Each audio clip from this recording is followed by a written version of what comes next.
На 57-м году жизни скоропостижно скончался председатель Ульяновской областной чувашской национально-культурной автономии, главный редактор национальных программ телерадиокомпании «Наш век», заслуженный работник культуры Чувашии Олег Мустаев.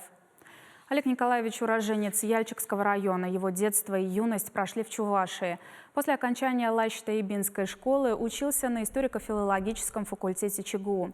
Олег Николаевич работал главным редактором национальных телепрограмм Ульяновского областного комитета по телевидению и радиовещанию. Затем 16 лет трудился старшим редактором редакции национальных телепрограмм, корреспондентом ГТРК «Волга». А позже был назначен главредом национальных телепрограмм телерадиокомпании «Наш век». В 2016 году Олег Мустаев был избран председателем исполкома областной чувашской национально-культурной автономии.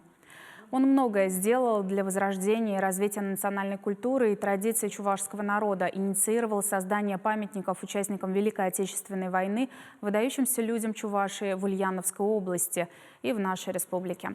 За заслуги в области культуры ему присвоено почетное звание «Заслуженный работник культуры Чувашской республики». Сегодня в родной деревне Новое Андиберево прошло торжественное прощание с Олегом Мустаевым.